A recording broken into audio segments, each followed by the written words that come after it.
Ladies and gentlemen, good morning. Thank you for joining us today for our Breakbulk America's Business Leadership Forum, with today's topic being perspective from carriers and partners. My name is John Rapacki. I'm the chartering manager for Bechtel Global Logistics, and I'm accompanied up here with a wide array of experience and expertise from various segments of the transportation sector. I'd like to start with the carriers that are joining us today. We have Rob Jaquette of BBC, Michael Moreland of AAL, Leif Anastronum from G2 Ocean, Mr. Ben Collins from MSC. Joining us from the heavy haul sector, the guys that get it from the fabricator to the port, and then the port to the site, and then in many cases installing it. We're glad to have Eduardo Acione of Fagioli. We are privileged to have the Oracle, our analyst, Ms. Susan Otway of Drury, and rounding out the EPC participation, we have Mr. Bill Keys of Fluor. So starting off this morning, 30 years of Breakbulk. And has everyone seen the program? There's a segment in the middle with a timeline. It's an interesting timeline that shows really 30 years of transportation as well as historical events that impact the work that we do in our business. But going back 30 years wasn't good enough for me, so I thought I'd go back a little further than that. And a question to the audience: does anyone know what is the oldest papyrus documents that we have in our possession? And I'll give you a hint, it's not the agency agreement between Jumbo and the DeFrancesco boys, even though that's a close second. But does anyone know what the oldest papyrus document we have in our possession is? Anybody? Okay.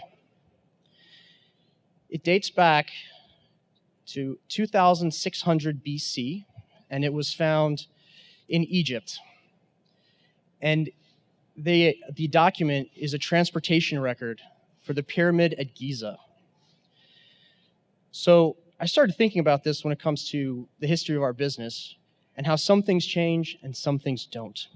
So there was this fellow 4,600 years ago by the name of Merer who kept very good records of what they were moving. And they were moving the limestone blocks for the pyramids to Giza via the Nile River.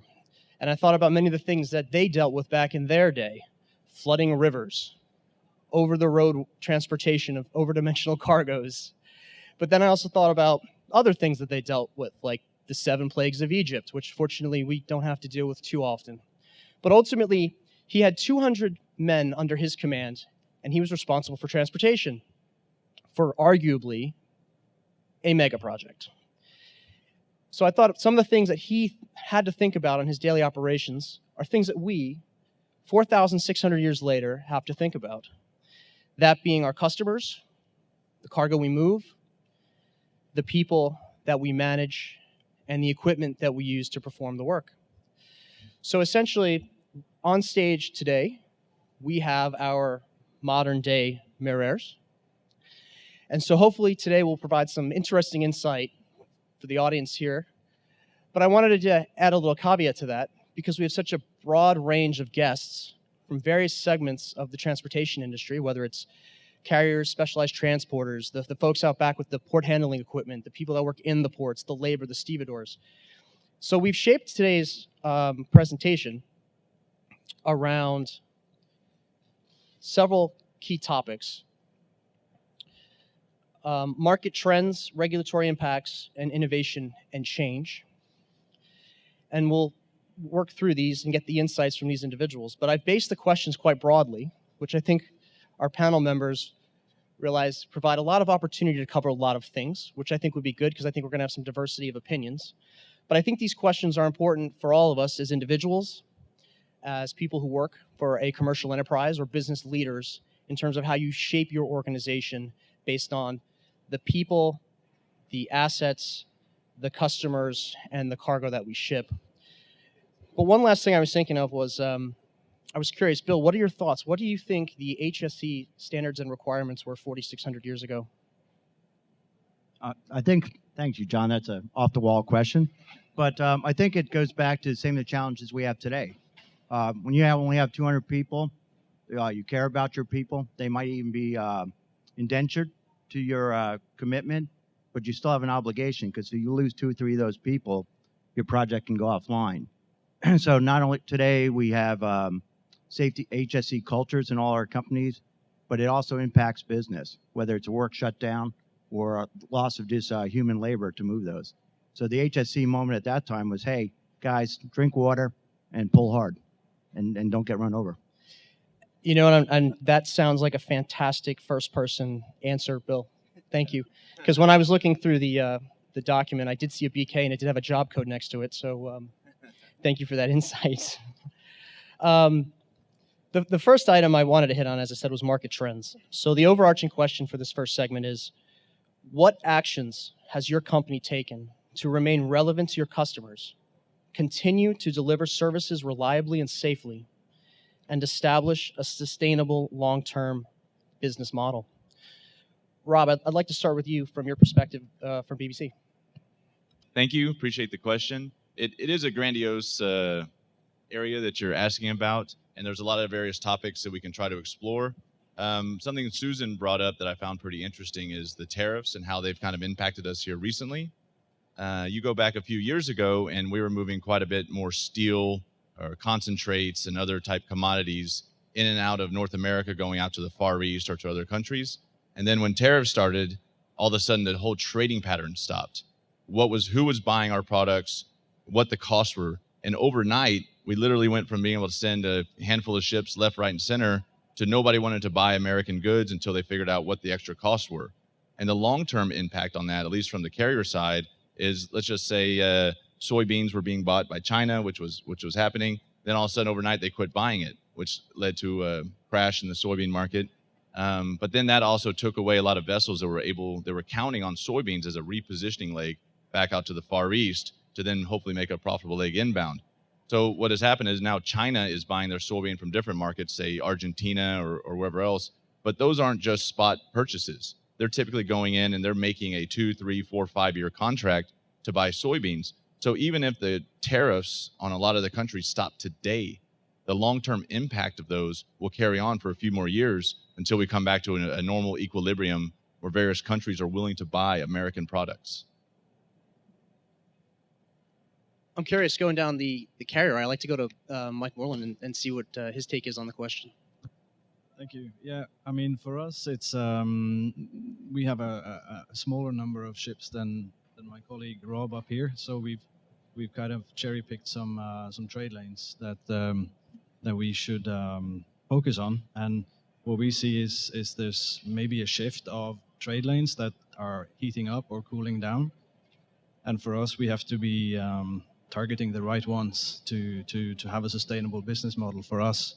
And I mean, unfortunately, pyramids have gone out of fashion, so they're kind of not on the market anymore. However, we are counting on some rebound on some other markets which have been more in the time. I mean, oil and gas had its day a while back, but has been cooling down quite significantly over the years to now, where we're hoping to see a little bit of a rebound in the next few years. But it is dependent on a few of the macro things, and we have to adapt and make sure we play to our strengths, which is focusing on the mega-sized MPVs. So that's our plan to create a sustainable model for us.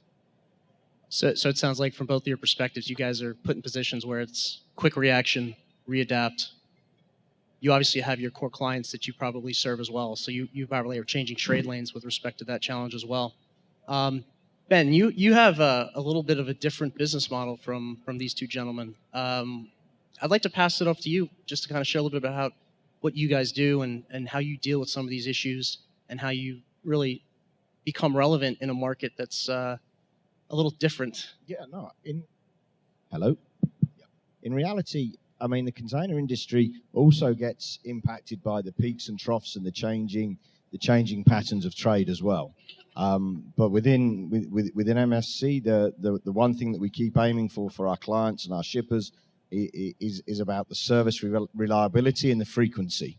Some of the positions that we've taken over the last few years tightens up a lot more the berthing controls that we have. So we really have commitments in place for berthing windows and the times on berth, which enables us to provide the industry with some regularity and certainty within a certain parameter of when the cargo is going to arrive.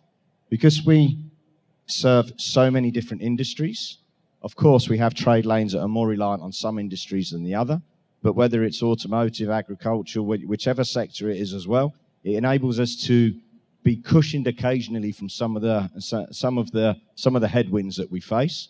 But ultimately, if there's downturns, then there's downturns, and we have to find different markets and different solutions.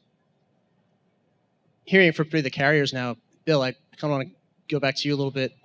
You've been around a little longer than me. Coming back to the grip of remaining relevant to your customer, and here we are as EPC contractors, right? The customers. Hearing what these gentlemen have said and how they're kind of looking at the challenges they face and just running their ships and keeping their ships busy, what are some of the things that you think about that keep these guys at the front of the list in terms of being able to serve the types of projects that you're pursuing? Some of the things that have really helped me over the last 18 months was how you're going to deal with IMO 2020. And so yesterday there was a PEG, and we have senior executives there, and one executive said IMO 2020 is keeping him up at night. Thank God it wasn't my executive. And then there was a second question asked, how many have a plan for IMO 2020? Very few hands went up in the audience. Where this panel have been partners, they understand my challenges, and those who do understand my challenges help me solve those challenges are people here in the audience and up here. And that's really helped me. So 24 months ago, I started pricing in IMO 2020. Nobody knew if they were going to go scrubbers. Nobody knew if we were going to go low sulfur fuel. But that allowed me to realize, hey, pick a benchmark, right or wrong, pick a benchmark, build an escalation. And that was all from the data of people like this on the stage, whether from market trends, from the educational side, or from the business decisions making. So I think that's been really helpful. Now, the trade tensions, that's impacting our business on the EPC side. We have to be nimble because all of a sudden you have something on the water and it's moving and a tweet comes out. And then you have your trade compliance throwing up the red flag and you have to divert that cargo or change your philosophy. And again, that comes from, the partnership of the carriers I'm working with and their transparency that they can share with us. Now I'm going to go to somebody who's got probably a really different perspective on remaining relevant to your customer because he's in a completely different type of an operating environment, and that's our friend Eduardo over there. We can't leave the Italians out. Thank you. So we're global. I mean, the only thing that we have in common with the other gentlemen on the podium is we're not shipping, but we're global. So we follow the market. So market, it's now booming in the US. So we're having our, big time. But we follow a wave of the markets following our customers wherever they're going, investing and building plans. There's no secret, but the only thing I can say is that delivering is our word. I mean, if we stay loyal to a customer, the customer typically stays loyal to us. And you can do, again, the best you can to get a job done and well done within time and budget. And the customer is going to follow you. So that's the way we've been growing. And it's still amazing in the States to see how many customers we still have to, gain in the market. And we're here 20 years now. So I say there's only future for us. Eduardo, what is how early do you get engaged with your customers on big projects? I like to have as much time as possible because if you get in early, then you can recommend a way of doing business that would save money, when the job is executed. It varies. I may say I've seen any time between 2 years before the beginning to a few months before the beginning. And certain times the customers also are taking us into the engineering team. Just to make sure that every module they build has suitable lifting lags, way of being moved, transported, lifted, and set in place. The transport envelope, and any way you handle the module is already being looked at by some specialists, and we help a lot with that. Yeah, and I'd like to add to that. People that we partner with or come with us with ideas, they actually recognize some of the challenges I have. Whether it was IMO that took place, we started talking about in 2017, 2018, allowing me to bid for that, and understanding how you can help make my day easier in a pre-feed or pre-bid. John's company, my company, a couple other companies out here, we compete against each other, but we're not quite to the point where customers are picking our EPCs because of logistics. Someday they will, though. It's going to be EPL is my goal. But that solving those problems. So right now, there's a place called Mozambique. There's 2 major projects going on there. There's not even a port there yet, and we're going to start delivering material to a place that doesn't have a port or a very good road infrastructure. So those who get in early, like Fajoli here and others out there, help me solve the problems, are doing well. I think someday we're going to see a trade lane going to a port that doesn't even exist, but will exist in 24 months. There's going to be a requirement for stevedores. There's going to be requirement for everybody out here, whether it's marine warning surveyors, forklift operators, and the reason to build local content in that area. So people are helping me solve problems that don't even exist yet, in 3 to 4 years. And we started planning Mozambique in 2014, and now it's just being awarded today. So that's one thing I want to encourage, as he's brought up, engage, your providers and help them be part of that partnership. You guys taking notes? Who's going to Mozambique first? Show hands. All right, Eduardo, good job. Yeah, but we need a ship to get them there, okay? We're already there, preparing. Leif Arne, you're fairly new to G2 Ocean, and you have quite a long background in freight forwarding as well. So you have a really broad perspective on this type of market, particularly from an oil and gas perspective. And from what you've heard so far, and the idea of remaining relevant to your customers, what are your thoughts on what you've heard so far? Again, as was said earlier, it's a big question, and maybe I can start first what we are doing to stay relevant. First of all, we need to make sure we are competitive. We need to earn money, and we need to look into ourselves. How can we be better? How can we improve things? So we have started a lot of initiatives where we're actually looking into increasing productivity in ports, for example. We have a big project now coming up with a company in Silicon Valley looking into developing a new tool for scheduling optimization. So we actually utilize our ships as much as possible in order to reduce our overall carbon footprint and be more competitive. We have projects now looking into autonomous equipment, handling equipment for loading discharging. That also has a safety impact down the road. So we do a lot of things. One other big project we're doing is to also digitalize our whole customer journey. If you look at Breakbulk ourselves, and I guess many of our competitors, we are in the Stone Age when it comes to digitalize our customer journey. So all these kind of things are elements that will help us stay relevant in the future. When it comes to trade wars, when it comes to IMO, these are kind of things outside our control, and we just need to adapt it and try to develop good solutions with our customers.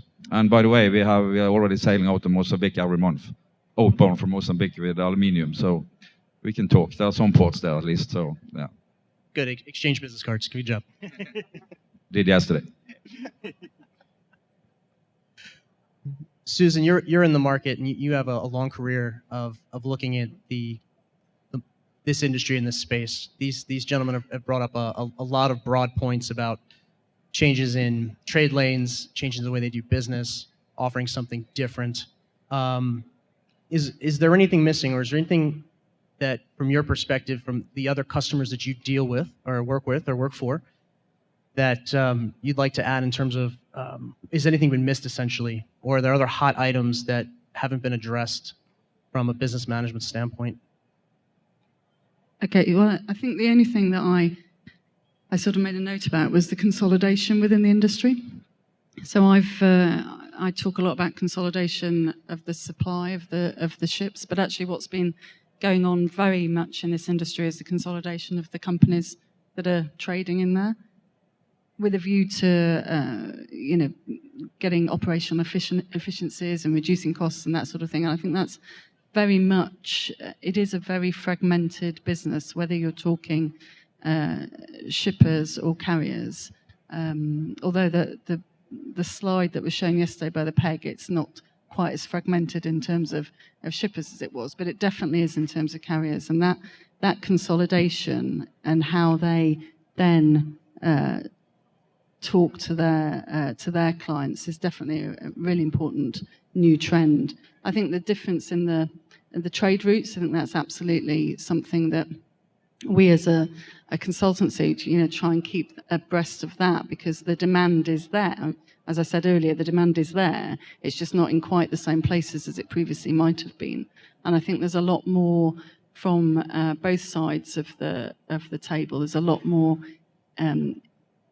interest and need to try and work out where the market is and where those new cargoes are, and be first into Mozambique and that sort of thing. I think that's definitely, there's a need to be that first person.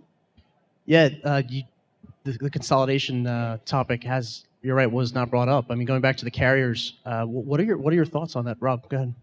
Well, what I was going to say is consolidation isn't really curing anything, because the ships or the assets still exist. There's still an absolutely. Yeah. Yes. So I mean, it can all go down to one vessel owner operator, but that's not curing it. If one person's sitting with 1,000 ships, you can't fix the market's not there to fix all the vessels. So what needs to happen, at least in the short term, is either scrapping or laying up vessels to bring the rates up. And until we do that, there's not going to be any further investment. Ship owner operators won't be making money to be able to show to the banks that they deserve the opportunity to borrow more money to invest in the future. So I wasn't going to get on that particular hobby horse of mine, but you brought it up, so I can do that. Okay, so absolutely, when we talk about consolidation in this industry, everybody goes, oh, it's okay because we're consolidating. It's got nothing to do with the market. It's making no impact on the market at all. It's increasing the operational efficiencies for the people that are involved in the consolidation, but not for the market as a whole. And I've just shown those slides. You've seen the age profiles. There is a huge oversupply in this sector, and until we consolidate, until we show, and I'm using that we, I started my career with P&O, so I am sometimes accused, that is often where I come from. But and we as a sector show the responsibility that in order to improve that market, we have to get rid of those old ships, and we have to consolidate that supply. Yeah, I was going to say, if we've got time for maybe one more comment. This is obviously a topic that brought up a lot of energy. So anyone else want to just one final remark regarding that topic of consolidation?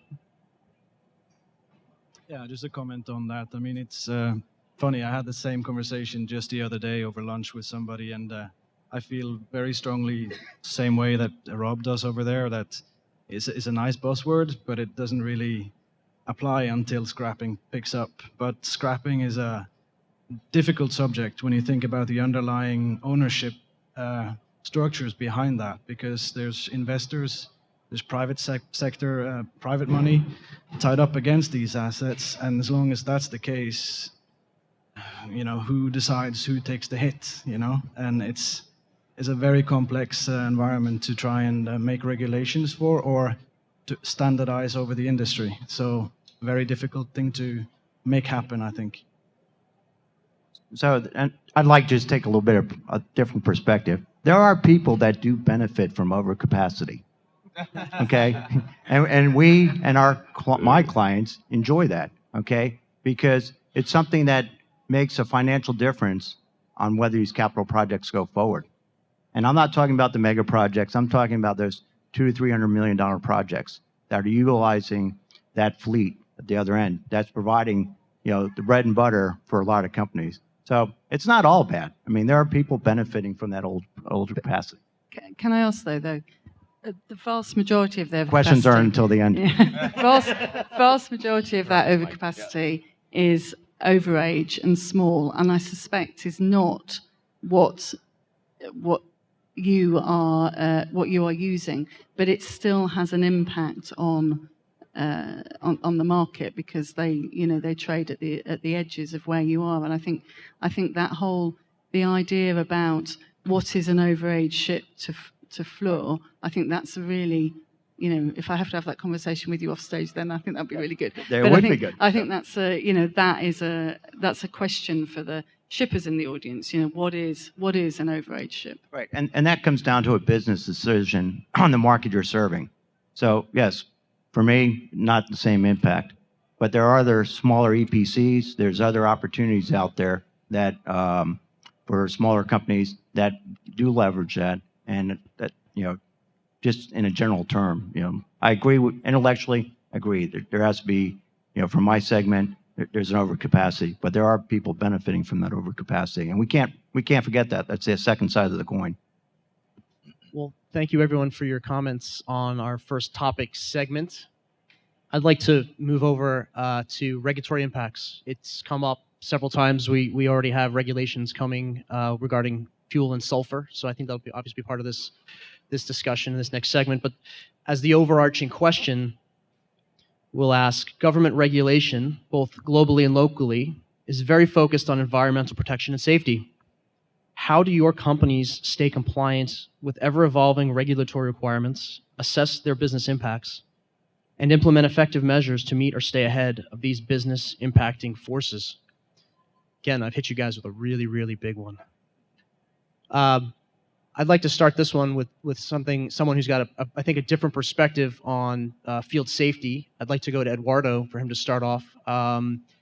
We all work in I think a rather risky business when it comes to the types of things that we do, and I'd like to start with you because you obviously work not only in the transportation of overdimensional, really big items, but you're actually on site doing construction as well. And I'd like you to kind of lead off on that. True, and safety and environmental protection are paramount, as always been. I believe at least I developed a positive anxiety, meaning that I already know every day that I wake up, there's 100+ people working on a site, and there are risks. So the thing is that depending on the region you're working, you might have different regulations and different understanding of what the risk is going to be. We as a global company obviously put everybody on the same page and invest a lot in, so to say, preventing accidents and environment and protecting the environment. It's actually very good the regulation come in place because that aligns us with our customer and our, say, competitors, because that is not always the case. Depending on the countries you go, you can see different, I'd say, understanding of the same issue. But yeah, it's absolutely nice and good to have. And when the rules are well written and the regulations are clear, so they don't leave margin for discussion, it's actually an excellent thing. Let's move into the shipper end now. So Mike, sitting next to Eduardo and kind of hearing what he said when things he considers in his daily business. Going back to the carrier side, what are some of your thoughts in terms of remaining relevant and doing what you need to do in terms of the environment and safety? Well, environment for me means the IMO 2020 regulation that we've got very imminently over us. Already August, September, we started transitioning. The vessels have to be fully compliant by 1st of January, and that means we have to plan our bunker and cleaning of tanks and everything ahead of time. So we're already in that transition. And the way we see this is we did our evaluation of how to make sure we're compliant. We decided on a low sulfur approach. We did not want to go scrubber. We did the evaluations, of course, like we ought to, but decided that's the best way for us to go about it. Our idea is to be fully transparent about how we do this. Picked up on what you said, Bill, before about partnerships and having discussions and setting expectations and benchmarks. For us, we're not in the business of making an extra profit on this change, but we are in a risky environment where we have to be sharing the risk of how this works out. The volatility of the fuel is very, very high. It goes up and down on a weekly basis. We have to make sure we're setting the expectation correct, and then we have to make a bunker adjustment clause that is transparent with the customer. And the ideal scenario is to have those discussions with our client base where we can, where there is a mutual understanding of what's going on. So there's a bit of an education process as well to be had. Most important for us is that we can compare apples with apples, that we can really know that when we go in and put a price on, that we all have the same basis of pricing, because it can look very different if you put in different fuel factors. So we're trying to be very transparent and 100% compliant to the new regulations. And hopefully, Susan, we talk about scrapping. After 2020, we also hope we might see some more scrapping in the market from the older tonnage leaving. And when the IMO regulations step up to the next level, I would expect an acceleration of scrapping, which hopefully will help the marketplace, at least from the carrier perspective. So we have several carriers here. I think the question maybe to throw out to all of you, scrubber or non? I was just going to say, so for show of hands, like who's using scrubbers? You are. Yeah, absolutely.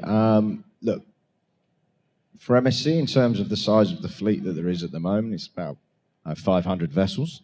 By the end of 2020, the anticipation is that 220 of them will be fitted with scrubbers.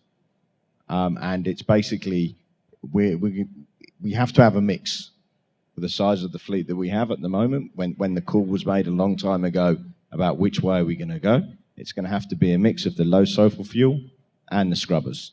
In terms of, companies, MSC, like all of them, are getting more and more aware, obviously, of their corporate responsibility and their environmental responsibilities as well. And one of the answers to that is obviously a continuous evolution of the fleet and including, the very latest technologies. MSC continues to purchase new equipment and new tonnage. The average age of the fleet, I think, is about 10 years old at the moment. So it's really, really using the technology, the hull designs, engine efficiency, low speed, and then, hopefully we keep minimizing the environmental impact. And within your fleet, making that selection, it obviously is a major container carrier. I mean, you have major trade lanes. So, and then you maybe have some that do not call major ports. What were the drivers and the thought process in terms of where in the fleet you put that equipment, or where you just went with low sulfur fuel? I think in reality, there was a concern in reality back when decisions was made about the availability of where the low sulfur fuel would be easiest to purchase from. And obviously on those trade lanes are the trade lanes where you try and use as much low sulfur as you can. And in terms of the other areas of the business, it was purely around the basis of where we think the fuel's going to be available most easily. Rob, you wanted to add to this? Yeah, I just wanted to kind of bring everybody into the picture. I'm not sure how many people are aware of what's actually going on with the IMO 2020, so I thought I'd just take 2 minutes to just try to give a rough explanation between scrubbers and the ultra-low sulfur. I know we talk about it every day. Yeah.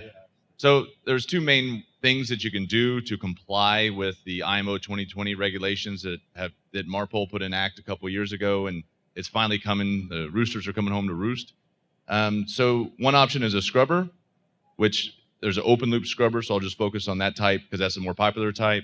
So what that's doing is you install a scrubber into your vessel, which then takes the higher sulfur fuel and it cleans it, the exhaust, but then it releases it into the ocean or into the water. And that's one of the concerns that people are having. And I know there's not studies on that yet. Everything was done on the air pollution initially, and that's why they said we need to quit putting the sulfur in the air. So scrubbers came along as kind of a loophole. And so it's cleaning the sulfur, but it's still releasing it into the ocean. So I'm sure there's going to be more studies over the years, and then we'll see what the impact is on that.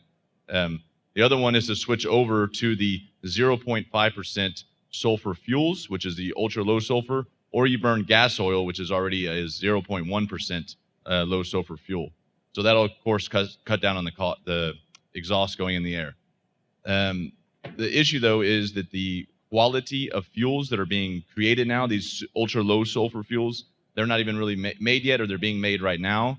And nobody knows how vessel engines will actually burn, what speed they'll make, the consumptions. Some of the older vessels might not even be compliant, or we might have engines have complete failure. So people are also concerned with how the engines will adapt to the changeover of this type of fuel grade. The other option is the gas oil, which vessels engines can burn on gas oil, but that is a more expensive fuel. So a lot of the decisions, even what Bill was saying, is estimates in the future, a lot of people have been basing it on the gas oil prices. So there's going to be a supply-demand issue. It's already starting now. First of all, in the heavy fuel with a 3.5% low sulfur, there's availability issues because some of the tank farms, even here in Houston, they don't have it available because they're starting to clean their tanks and switch over to gas oil or ultra low sulfur. So that's causing a temporary spike in the heavy fuel. And then the ultra low sulfur, people are also concerned with, as soon as they put that into their vessel, if something goes wrong, that's a bigger problem. That's several $1 million. And again, so the cost that we will be paying for the vessels to burn the fuel at sea will be passed on to the customer in some form, either a BAF clause or higher freight levels. But I just also want to point out, even with the scrubbers, that comes with an initial upfront cost. Whether you're spending $3 to $5 million to install the scrubber and the idle time on that vessel while she's not working, which could be between 5 or 20 days, depending on which market expert you listen to. You might comment on that better. But I just wanted to bring everybody up to speed on what we as carriers are having to deal with and the decisions we have to make. And you have quite a few vessels, so that's a big bill. If every vessel is $5 million and you're doing 200 vessels, that's $100 million right there. That's capital, and you also have to pass that on to the customers in some form. I mean, as we can tell, and from the discussion points here, nobody's quite certain of what the impact is going to be, apart from it's going to be expensive. And the reality of it is the forecast that we have from the bunkering department, which I speak with, is that they estimate for MSC, the additional fuel cost will be around $2 billion a year, which is going to be huge. There's not many companies in the world that would accept a $2 billion additional fuel cost. We have to simply find a way and have discussions where we can just, liaise with our clients, with the customer base, with the shippers, and with this money, this cost has to be shared. It really does. Owners simply cannot stand this cost on their own. Susan, I'm just curious, in your research and looking into fuel, when do you think this uncertainty of either availability or cost, I mean, what are you hearing from your colleagues, other carriers in the market? Like, is this going to take 12 months, 18 months, 24 months? Just what are your thoughts on this? If I had the answer to that, I probably, just noticed Bill got his pen out there. I wouldn't be here, sitting on here. I'd be off doing. But I think there's two things I just wanted to add about it: the sheer uncertainty, and how it's going to affect how we operate the ships, whether we do finally scrap them, whether the energy efficiency, the availability. Even that, 3 months down the line, we're still not sure about that. And the only thing, we are, as Ben says, quite clear about is that it's going to be expensive. I said in my presentation, $300 a ton more expensive than we're currently used to. That is huge. However, we do think that differential will drop fairly quickly as the availability improves and everyone's using it. And I think the thing to remember about scrubbers is the size of your ship. It's a lot easier to put a scrubber on a container ship than it is to put a scrubber on a project carrier because of the size of the ship and the investment potential of that. That does make a difference, I think. So, but I think. I wish I could answer that question. I wish I could, say. But really, I think the other thing is the engine efficiency is also something. There are, I think, Z Marine are doing trials at the minute with, how are the engines actually going to cope with this low sulfur fuel, and what are we having to make changes to the engines? But that as well for a lot of owners is not clear. I think that's a really good wrap up on the environmental end. I'd like to hit on safety because that obviously for Bill and I, actually for all of us, right? Everybody in this room, right? The ultimate goal is for everyone to go home at night, right? After a solid day's work in the field. And I often think of the challenges from a ship owner's side in managing costs and staying in business. So when we talk about a lot of availability and low freight rates, does safety become compromised in some way, shape, or form? Because this has a direct impact for guys like Bill and I in terms of when we make recommendations on carriers, and if there's an accident, this has knock-on effect in terms of how we make decisions. So in terms of safety in this challenging environment, is there anything from the carrier side you guys can add in terms of, have you doubled down on safety? Have you invested more to make this a primary competitive advantage in certain cases for certain customers? You guys can pay more money, and then it'll be a lot more safer. I'm just teasing, guys. There is investment. We've done a few panels together, so I'm used to it. I'm still waiting for the higher rates to kick in. So at least from BBC side, and I don't want to comment for everybody's, we of course have a lot of very qualified port captains, both in-house and externally, that we use to attend the loadings and the discharge of vessels. That way we have a uniform compliance on how BBC operates in the ports and the safe procedures that we will do. You have a lot of vessels that have captains or masters that it might be their first couple years sailing on a vessel, and this might be the first time they're lifting a 400-ton piece or discharging it, and they might not be aware that this piece is the Bechtel project, and we've already discharged 4 of these pieces. So we try to keep consistent with the same port captain for a certain project if we know that this piece is coming multiple times or similar. So they're more familiar with the safety procedures that our customers and expectations that they have on us as a carrier. So that's how we try to augment some of the safety issues. Leif Arno. Yes. I don't want to leave you out. No, that's fine. I was nearly falling asleep. No, I'm just kidding. Safety. For me, to be honest, safety is not really about money. It starts with actually taking care of your people and taking care of your employees and colleagues, and also make sure they have a safe working environment. That's where we should start. And as a company, we are running 130 ships. We have more than 4,000 ship calls every year in more than 400 ports around the world. And our risk for safety is clearly when we're handling the cargo, loading, discharging. It's a big risk. And also our biggest issue is actually the fact that we operate and work with so many different stevedoring companies and terminals all over the world. We as a shipping, we have a big job ahead of us to make our environment more safe, let's say, and train and educate, of course, our own staff, our own crew, and of course our partners loading and discharging our vessel. It's a big job. And of course what BBC said here, we also have a global network of core captains, but we also need to help them to, we need to upgrade them and help them to be, to strengthen the safety awareness in the organization. That's an area where we are actually investing right now in getting external help to strengthen that, and that's one of our top topics at the moment. Yes, it can have a positive commercial impact, because if you have a negative safety record, it can basically harm and destroy your business. But we shouldn't start there. We should actually start taking care of our people and make sure we have good KPIs and have a good traction development. And that's what we're focusing on. And then going a little bit into the next topic later on, innovation, I think we also can do a lot when it comes to developing new ways of loading and discharging cargo, as I said initially. And that's maybe something we can discuss a little bit later. Yeah, no, that's looking at the time. That's a fantastic segue into the final topic that we outlined, and that was innovation and changing the way we do business. So, what does innovation mean to your organization? Where does it fall on your list of important things to do? And do you see innovation changing the customer experience and relationship? So, Leif Arne, you brought us in this. You're the only one up here that actually has innovation in your job title. So I'd like you to lead this off, please.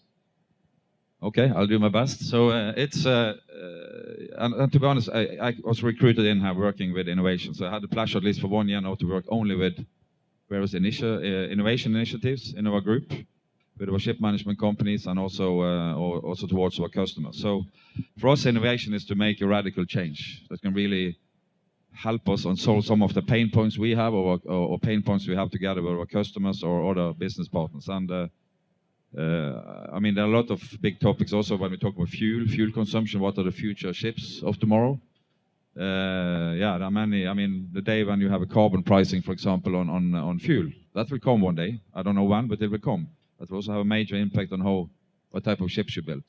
But leaving that a little bit aside, and a lot of things happening on yeah, you can just go up to Silicon Valley, or you can go to different parts of the world. A lot of things happening when it comes to digitalization. And this will also impact the way we do business. It will impact, for sure, how we are dealing with our business partner, our customer. We need to digitalize our customer journey, as I said earlier. So that's one of our key projects that we are kicking off as we speak. We have now recruited new developers to start on that journey for us. But also, there are also a lot of things happening outside. There are a lot of digital marketplaces, for example, that will impact at least the spot market, the spot business we are doing. Right now, we are mapping 8, 9 different digital marketplaces being developed at the moment, and some of them, I have to say, looks very good. This is a very conservative industry, and if you look in the business to consumer environment, things are happening very fast. In business to business, it goes much slower.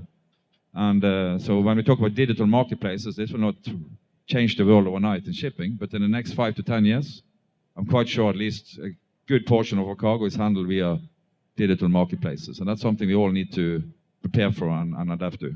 And I can talk probably for 5 more minutes, but I should stop maybe. No, thank you. You covered a lot of ground. A lot of what we've talked about today, a recurring theme is remaining relevant to your customers, right? So for Bill and I, we deal with complex enterprise data systems. Obviously, we need to be, we need information from our carriers on a daily basis to feed into our procurement system, so that the people that we work with in the field know when they're going to have what they need when they need it. On the carrier side, we have, you guys have, let's see, I think between G2 Ocean, you, Rob, I think you guys probably have about 20% of the multi-purpose fleet, right, in terms of the market? I think we have 19 of it, and they have the other. No. Yeah, yeah, but in terms of relative scale and size, I'd like to go to Ben, because, I mean, you're a major container carrier. You probably generate more data than anyone up here combined. Yeah, I mean, it's an evolutionary process, and all of the time, I mean, as you would expect anybody to say, but it really is true. The innovation is absolutely essential to organizations nowadays. It's a real must. The demands on companies to provide more data, more lifetime data, is becoming greater and greater. We're getting to the point now with our investment in Traxons as well, where literally there's GPS signals coming from the containers, lifetime information where it can tell you exactly where it is at any point. And the times for delays for 3 days, 4 days, whilst you check what's going on with the box and the cargo, are fast coming behind us now. And the automation of information and the availability of information flow from carriers to shippers and to receivers, we encourage more and more the discussions as we want to become more and more integrated, because we're a service industry and we have to provide you guys with the information so you guys can then be as efficient as you expect to be. And I think there's a certain responsibility on us as carriers to speed up, to be honest with you, because it is a conservative industry and we need to keep growing and evolving. Leif Arne, you said something to me the other day, I can't get the right words out. It was like customer journey, customer experience. How did you coin that? Sorry, how do you? The customer experience. Yes. You had your own term for that I thought was really interesting. Yeah, it's basically we are developing. We want to digitalize our customer journey from A to Z. That means our customers should be able to handle and find everything they need. They should be able to see at all times, for example, carbon footprint when we talk about environment at all times, based on the cargo they ship on our ships. I mean, if you log into your private bank or insurance companies, you find the whole customer journey digitalized. And that's something also we need to offer our customers. And it also has to do with the digital marketplaces coming up, because in order for carriers and others to stay relevant, you also need to be able to communicate with these digital marketplaces. I know in the containers industry, that's probably a little bit ahead of Breakbulk, but this will change the way we do. And then you can talk about 5G and Internet of Things and sensor and all these kind of things. This will all change the way we do our business. And then I will not even speak about what's happening on ships technology and fuel technology and these kind of things. When we have carbon pricing, this will really, that will escalate the development into new ways of doing shipping and propulsion and so on. So there are a lot of interesting things, and it makes it very difficult to invest into new ships today that will last for the next 20, 25 years. It's a big gamble. And we have a strategy meeting last week where our owners are really uncertain what to do when it comes to new build programs, what type of ship, what type of fuel we should go for. It's really difficult at the moment. Yeah. You saw the statistics earlier today. There are hardly not any ships being built at the moment. Shipyards in Asia are empty. So it's a perfect time to build ships. You can do it very cheap. But yeah, a lot of uncertainty. I'm just curious. I find it interesting that in the 21st century, most of the DPRs that I receive come via an email, and they don't feed into our procurement system. How many of you guys still operate with clients on spreadsheets?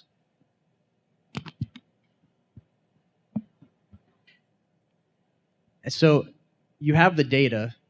What are your thoughts in terms of how do we improve our data integration from the carrier to the shipper, especially in the breakbulk space? Containers obviously are quite interesting, but as well. I mean, but you do the breakbulk too. But I mean, in terms of smaller carriers that were pretty much operating, well, not 4,600 years ago, but on parchment, but we're not too far off. So how do we bridge this gap? Well, just speak on the project side. It's difficult because you bring up a good point. You have your way of doing your procurement management, and Bill will have his, and then KBR will have theirs, and so on and so forth. So how do we, as a private company, have 25 different ways to service 50 different customers? So it's difficult for us to adapt to all of your systems or your systems without, we can't just choose this system. You say, well, that's not compatible with ours. So it's, at least in my opinion, if there is going to be something like this, it needs to be a uniform system that, with tweaks and stuff that might make sense, that all of the EPCs or the shippers are able to use to find information, track cargo, track the vessel, get updates like that. For right now, it's still very manual. We have people. Vessel updates are sent out by the vessel operator on either a daily or bi-daily system. So, and it's also, I know Bill and I have talked about this before, you can create apps, text messages, do whatever you want. But at the end of the day, if Bill wants to know where his cargo is, he's going to pick up the phone and call me and say, hey, Rob, where's my cargo? And I'll say, well, Bill, you need to log in. He's like, I forgot my password. So just tell me where my ship is. That's at least our opinion on where it is. Is he accurate? You have to call him up for... I do, because they never make schedule. No. I'm sorry, that was a bad joke. And then when he says, where's your password? It's like, what am I paying you for? Just give me the answer. And that's the same challenge I have, okay? I have many partners out here. They all have systems, whether on the stage at the carrier's level or on the logistics service providers. They all made investments. And the challenge, I think, and there's a presentation that's going to happen here in a little bit, on what do we do as a segment, okay, as project cargo segment.